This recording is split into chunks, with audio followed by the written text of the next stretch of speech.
Channel में आप सबके स्वागत बा। भोजपुरी के हर ताजा खबर सबसे पहले जाने खातिर चैनल के सब्सक्राइब करी और भैया घंटी पर जरूर दबा दी। जय भोजपुरिया समाज। अभी की रिपोर्ट में एक बहुत ही खास खबर लेकर आयल बनी। आपके बता दी भैया पवन सिंह और अक्षरा सिंह के बोल बम गाना से जुड़ल रिपोर्ट बा। जी हाँ भैया, हमें बताएं कि ई एल्बम कहिया रिलीज होता। जी हाँ भैया, रिलीज डेट बताएं कि कहिया यूट्यूब पर ई गाना रिलीज हुई, ई एल्बम कहिया रिलीज हुई। जी हाँ भैया, आपके सबसे पहले बता the power star Pawan Singh के 2018 के बोलबम गाना आ रहा बा। भैया बोलबम गाना के नाम बा, एल्बम के नाम बा जय जय जगत पति। उहे भैया अक्षरा सिंह के भी एक बोलबम एल्बम आ रहा बा, जौना एल्बम के नाम बा भैया हर हर बम बम। जी हाँ भैया, आपके बता दी दोनों में टोटली यूनिट सेम बाढ़ लो, मतलब भैया कि सब लोग सेम ही बाढ़ लो, जिसे संगीतकार गीतकार और भैया परिकल्पना। या दो गो एल्बम बा, उनमें बस एगो पवन सिंह के एल्बम बा, एक अक्षरा सिंह के एल्बम। लेकिन भैया जितना भी गीतकार और संगीतकार बाढ़ लो, दोनों एल्बम में सेम बाढ़ लो। गीतकार मनोज मतलबी जी दोनों एल्बम में बानी और भैया संगीतकार छोटे बाबा। जी हाँ भैया, आपके बता दी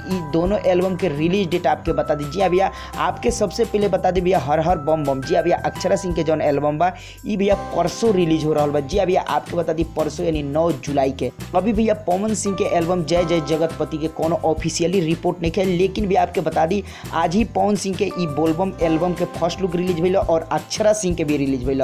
लेकिन भैया अक्षरा सिंह के बोलबम गाना कहिया रिलीज हुई ई ऑफिशियली रिपोर्ट आ गई बा। तो भैया ऐसे उम्मीद लगावल जा सकता कि पवन सिंह के एल्बम जौन बाटे 2018 के बोलबम ऊ भी कहीं भैया परसों रिलीज हो सकता। जी भैया, ये उम्मीद कर सकता आदमी कि कहीं परसों ये भी रिलीज हो सकता। काहे कि भैया आज फर्स्ट लुक पवन सिंह के रिलीज भइल तो अक्षरा सिंह के भी रिलीज भइल, तो शायद परसों अक्षरा सिंह के बोलबम गाना रिलीज होता तो शायद पवन सिंह के भी बोलबम गाना परसों ही रिलीज हो जाए। ई भैया मतलब लागत है ई सब देखले के बाद। जी अभी ऐसे कि दोनों में सारा कोई सेम ही बाढ़ लो, खाली भैया स्वर देवे वाला अलग बाढ़ लो, तो शायद दोनों एल्बम एक ही दिन रिलीज होके, काहे कि एक ही दिन फर्स्ट लुक रिलीज भइल बा। बस भैया इतना आप सोच सकता नहीं कि पवन सिंह के परसों रिलीज हो सकता। बस भैया रिलीज कंफर्म नहीं किया, लेकिन अक्षरा सिंह के जौन एल्बम बा ओके रिलीज डेट कंफर्म बा 9 जुलाई हर हर बम बम एल्बम अक्षरा सिंह के रिलीज हुई वेब म्यूजिक यूट्यूब चैनल पे। अब भैया पवन सिंह के एल्बम कहिया रिलीज होता है ऑफिशियली रिपोर्ट आते भोजपुरिया समाज आप सबके बीच जरूर बताई। तथ्य छड़ी भैया ये रिपोर्ट बा कहीं अक्षरा सिंह के गाना परसों रिलीज होता तो पवन सिंह के भी गाना परसों रिलीज हो सकता।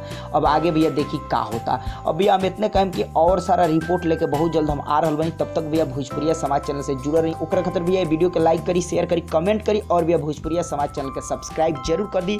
हर एक लेटेस्ट खबर आप सबके बीच मिलत रही और भैया सबसे पहले खबर पावे खतरा घंटी पर जरूर दबा दी।